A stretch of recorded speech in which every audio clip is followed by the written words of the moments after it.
Guy, thank you very much for that kind and frankly overly generous introduction. I think if my parents were here, they would probably be blushing.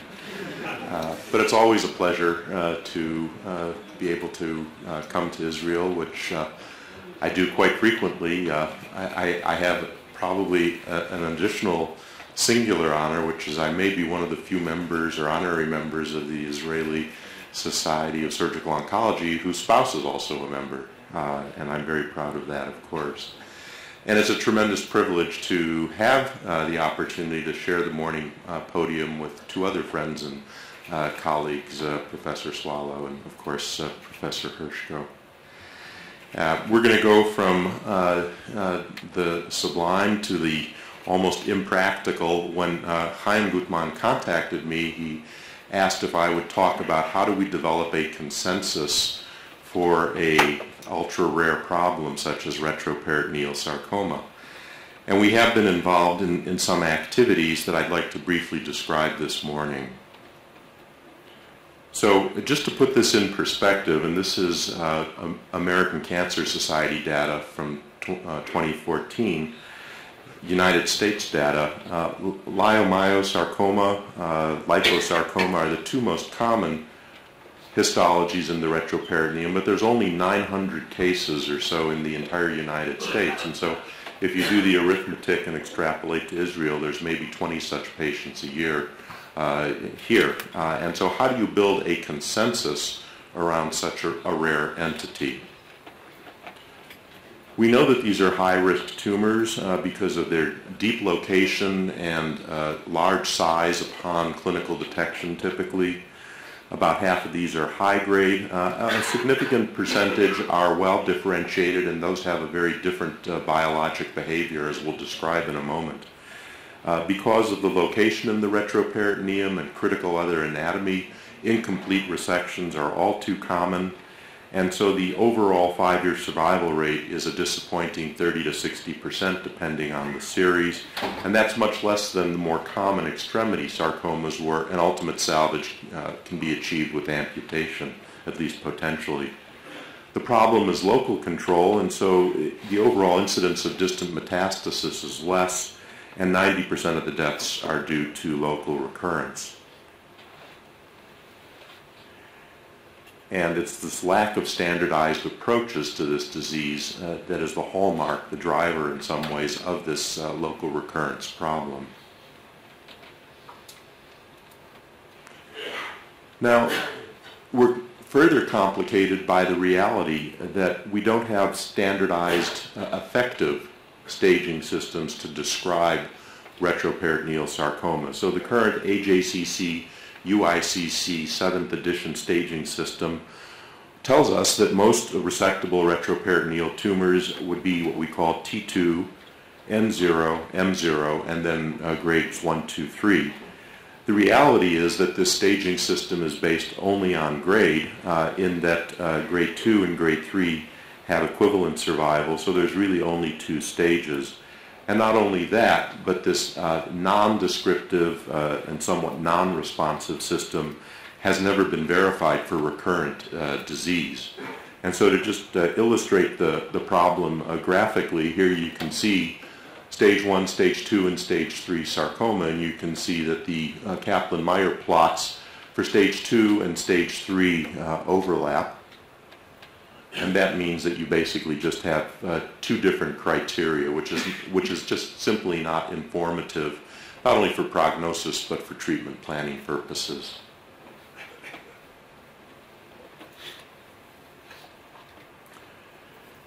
So we began our experience with this almost now 10 years ago, thinking that there has to be some way to improve this really pretty dismal staging situation. And it came at the same time that I became chair of the AJCC Sarcoma Staging Committee, and I became quickly aware, I mean, one of the reasons why I wanted to do that unenviable task was because of an awareness of the lack of discrimination in the staging systems. And so working with Danny Anaya, who was one of our fellows at the time at MD Anderson, he's now chief of the hepatobiliary service at the Moffitt Cancer Center in Tampa, Florida, we advanced the idea that histologic subtype might offer some additional information that might have prognostic impact. And so we did an analysis of a large group of retroperitoneal tumors resected at our institution, and then did the Kaplan-Meier plotting, which you can see displayed. And pertinently, the well-differentiated liposarcoma patients did significantly better than either the dedifferentiated liposarcoma patients or patients of any other histology that might occur in the retroperitoneum, and there are a number of such additional subtypes. We also asked the question, because this is a very common problem that we encounter, does it make a difference if the tumor is unifocal versus multifocal? And indeed, as one might imagine, unifocality had a much better overall behavior than multifocal disease. And even within that most favorable subset of well-differentiated liposarcoma patients, if they were multifocal well-differentiated liposarcoma, they behaved very, very differently than if they were unifocal.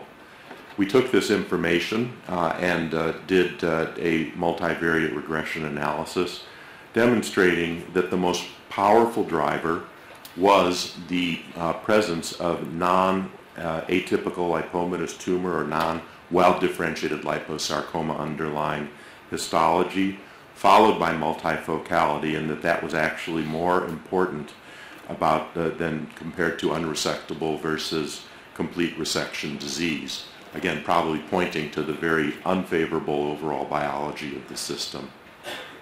Taking this information, we then created a nomogram that had predictive impact as a way of trying to improve on basically the two-factor AJCC staging system.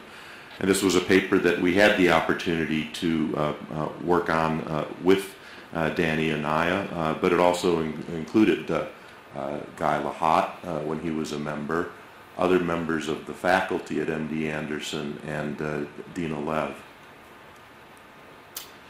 Interestingly, when we were able to create this prognostic nomogram, the key driver remained the issue of histology, as is shown here in this point scale. This is the one that's most furthest to the right, and therefore the most potent driver, as the multifactorial analysis likewise suggested.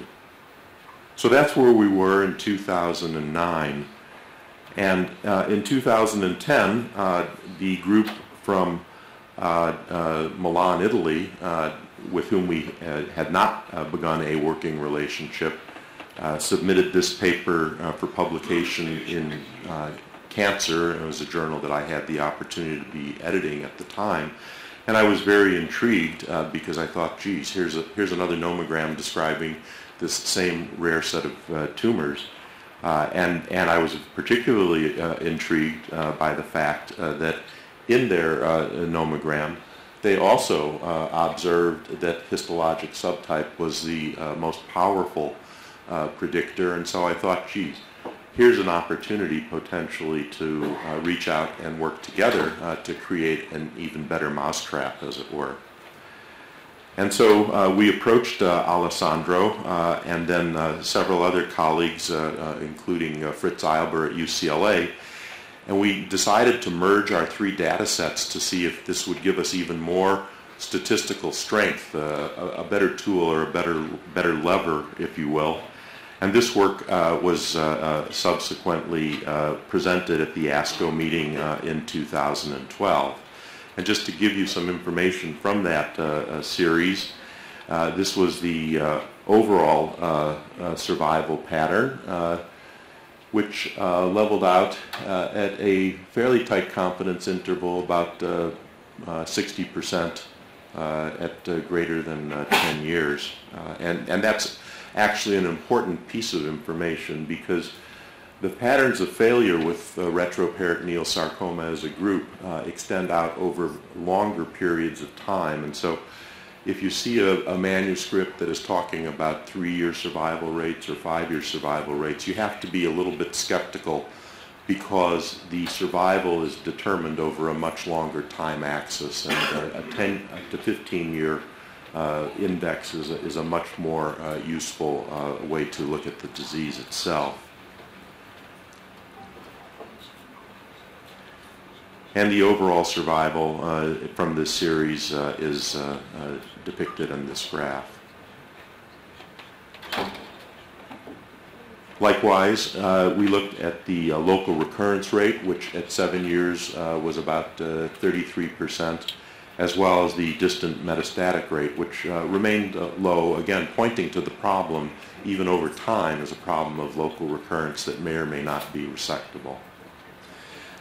So we took this information and ultimately put this together as a master nomogram involving the data sets from all 3 institutions that was subsequently validated using an independent data set from the Institute Gustave Roussy that was under the control of Sylvie Bombolo, that she graciously lent to this effort.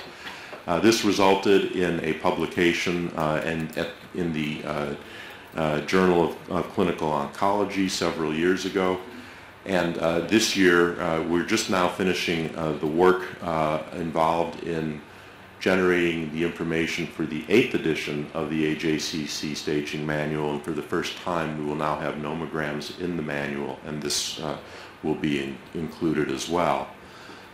This is the nomogram, and it has more utility than either of our individual nomograms or the earlier staging system, because it works not only for overall survival, but it's also applicable to distant metastatic disease and disease-free survival.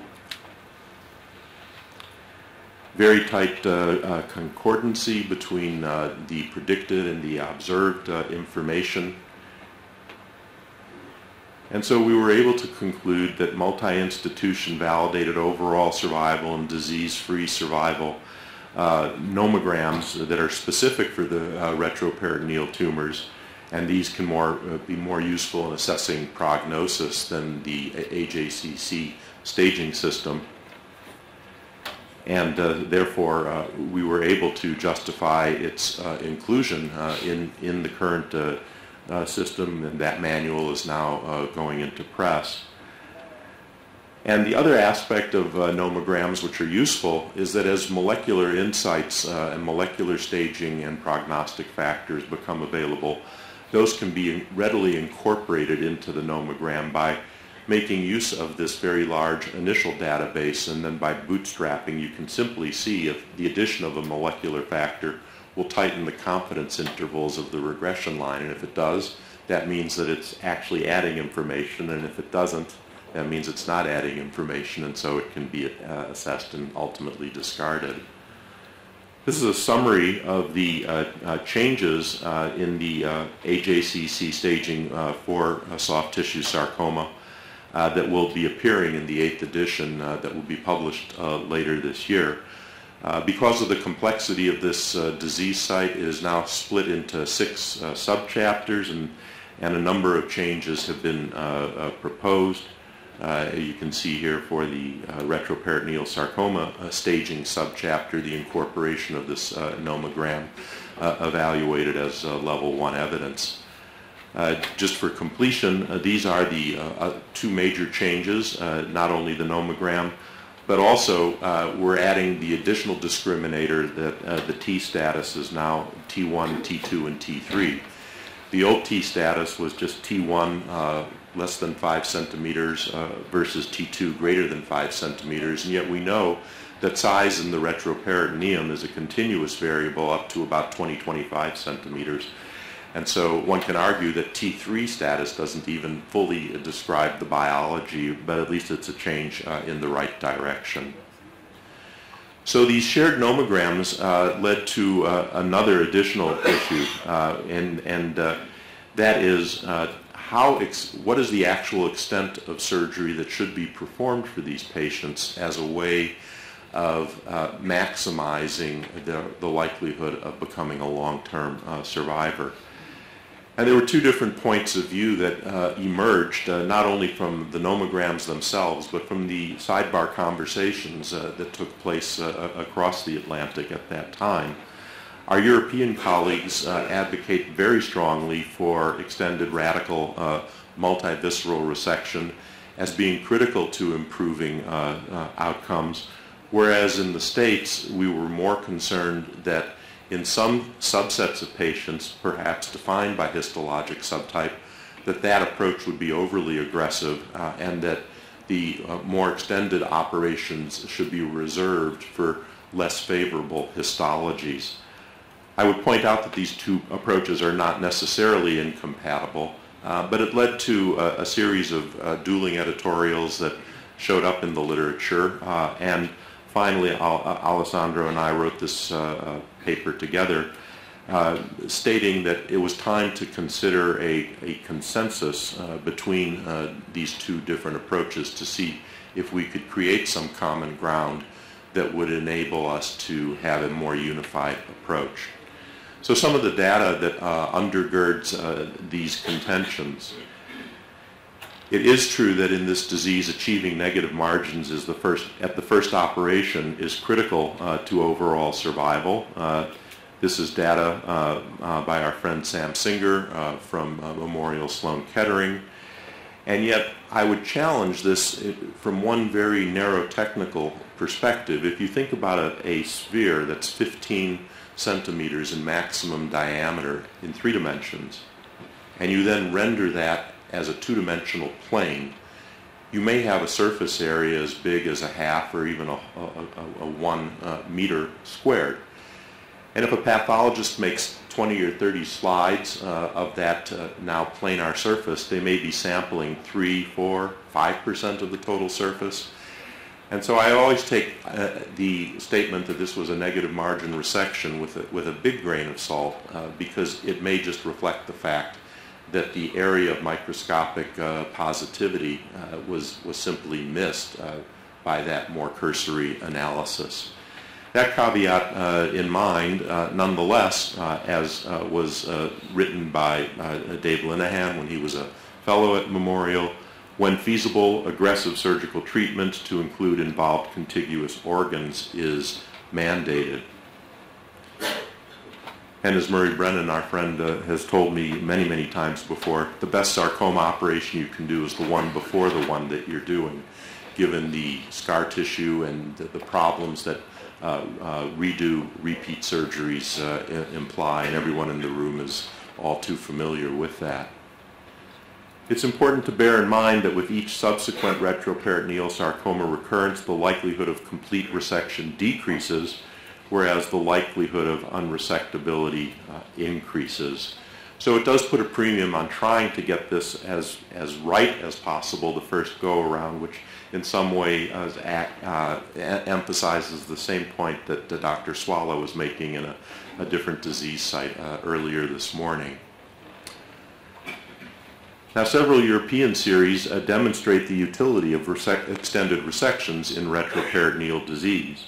Alessandro's paper in 2009 looking at en bloc resection of organs within 1 to 2 centimeters of retroperitoneal sarcoma versus their own experience of earlier, more conservative techniques demonstrated a decrease in local recurrence, a significant decrease, but of course this was not randomized data. Sylvie Bombolo, that same year, also looked at extended resection versus simple excision and was able to demonstrate in a French multi-center study that there was a significant reduction in 3-year rates of local recurrence, but bear in mind the caveat that that's 3-year, not 10-year data in this disease. But let's just take a look at these graphs. Here is the Alessandro Granchi paper, and then Sylvie's paper later that year. The morbidity of extended resections correlates with the number of organs resected. That would be anticipated, and actually there's a cut point. You start seeing an exponential increase in morbidity as you get beyond 2 and 3 organs being resected. And the morbidity of extended resection correlates with the specific organs that are resected, where major vascular, bowel, stomach resections had the most ominous morbid impact, again, as one might anticipate. Now, importantly, and informative of the argument about extended resection, is the question, does the morbidity of extended resection, in other words, the price to be paid, correlate with a potential benefit in either less local recurrence or distant metastasis? And this is Sylvie's own data, which demonstrates that indeed there is no such correlation, and so you don't induce a survival benefit by performing extended organ resections. And there are other areas of criticism that one might render against these studies, putting aside the fact that there's relatively short periods of follow-up and that these were non-randomized. Is there a selection bias? But juxtaposed against that question is how would you prospectively randomize this issue, particularly given the rarity of the disease? The resection of contiguous organs on the basis of ease and feasibility versus anatomic presentation. Would you necessarily, for example, perform a trisegmentectomy or a Whipple procedure independent of the histology of the underlying disease? So are there inherent intraoperative selection biases potentially at work? Well, I would suggest that that just points to the reality that we have to standardize our approaches. In Alessandro's series, there was a 12% reoperation rate for complications and 3% mortality. One might argue that that's a very high percentage, but on the other hand, what percentages are actually acceptable and who should be the decider of that question? And then the issue of the overall survival rate being equivalent to conservative surgery series. However, which is better for a patient? A number of smaller, more conservative operations over a same time interval that potentially preserves organs and quality of life, versus a more radical approach up front that might translate into a poorer quality of life but fewer operations over the same fixed time interval. So part of the consideration was a reality check that this disease being as rare as it was, we really needed to try to coalesce investigators from around the world who might be interested. And an initial consensus paper, which is shown here, was issued, and I give tremendous credit to Sylvie Bonvalo for having been the organizer of a series of retroperitoneal sarcoma wet clinics when she was at Gustave Roussy, inviting experts from all over the world to come to Paris and actually operate patients collectively and try to compare these results and issues in real time. And so this led to an initial position paper that is illustrated here on this slide. And in that consensus, we, as a group, realized that local recurrence accounts for the majority of mortalities in this disease, that local recurrence is best prevented by achieving an R0 negative margin resection with the first resection, that the histologic subtype size and proximity to key anatomy does inform the extended resection approach, and finally that experienced surgeons can perform extended resections with acceptable morbidity and mortality. So in the absence of other verified means, extended resection appears to be the treatment of choice for unfavorable histology retroperitoneal tumors. So a next question emerged, which is, can the patterns of failure help inform the extent of retroperitoneal surgery? And we had an opportunity to address this question ourselves, working with Will Seng, one of my former fellows who is now an assistant professor of surgical oncology at the University of Southern California. We went back and looked at a large group of patients who had retroperitoneal tumors resected at MD Anderson. And it was a very interesting group, as you can see. 145 presented with unifocal disease, And then we looked at the patterns of failure, and a surprisingly large percentage of the patients had multifocal local regional failures, and a smaller but significant percentage even had multifocal failures that were beyond the original surgical field. In other words, failures that would not have been incorporated in an extended resection. So the question was, could extended surgery have decreased the 57% multifocal and 20% multifocal multicentric failure rate? And these issues are just demonstrated here in a subset analysis looking at both the well-differentiated as well as the dedifferentiated patients, either in the de novo or the recurrent tumor context. And the way that we analyze this is shown here in this schematic.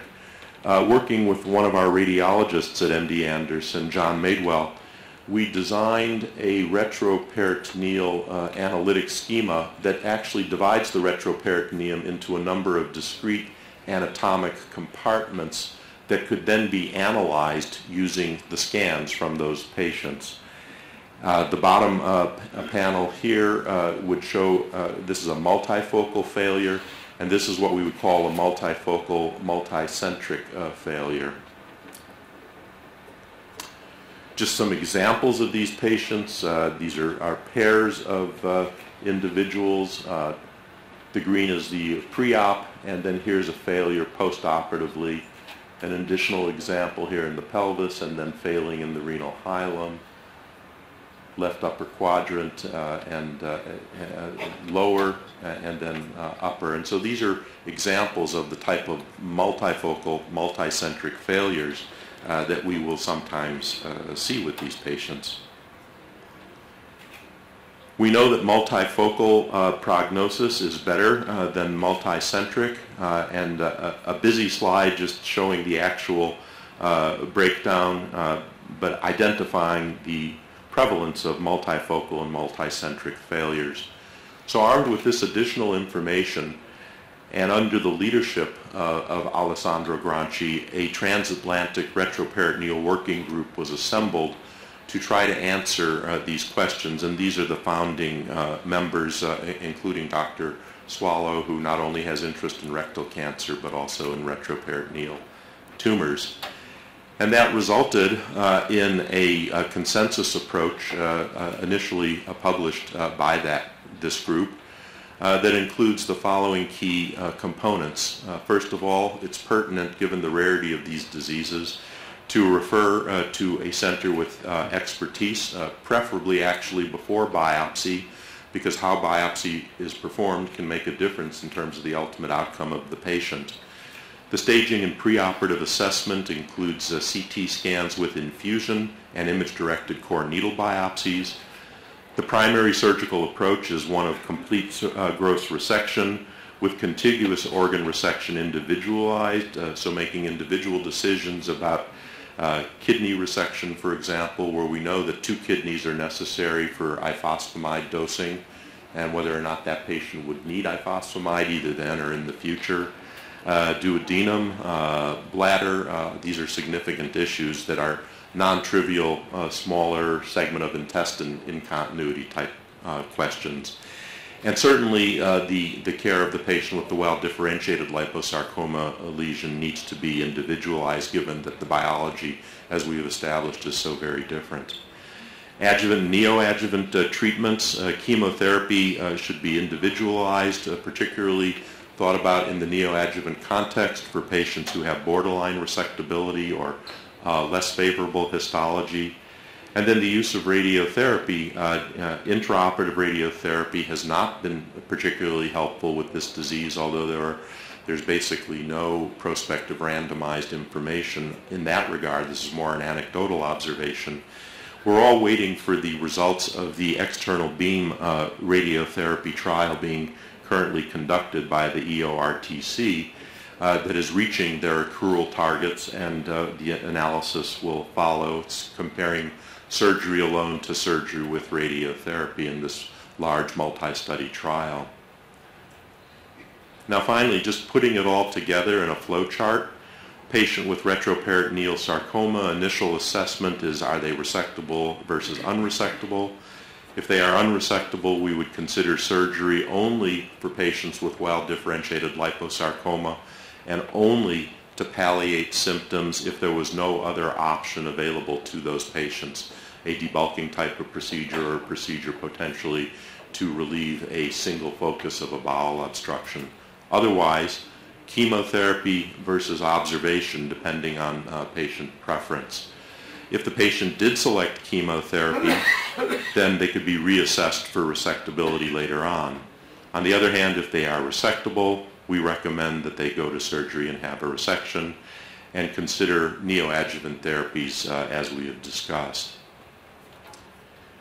Debulking surgery tends not to be very useful in this disease. Memorial data that has stood the test of time demonstrating that complete resection, an R1 or an R0 resection, is a very different creature than either an unresectable or an incomplete resection or just biopsy alone. The Transatlantic Working Group has now created a prospective database and an international registry has been launched as a way of trying to get a much better handle on management for this extremely rare condition. And there's a number of questions that we can ask and answer in this context, and we've identified some of these issues already, so I won't belabor by reading the slide. And just ask the question, the future of the Transatlantic Retroperitoneal Working Group. Here's where we are now, and I'll just leave you with this question. And I appreciate your attention. Thank you very much.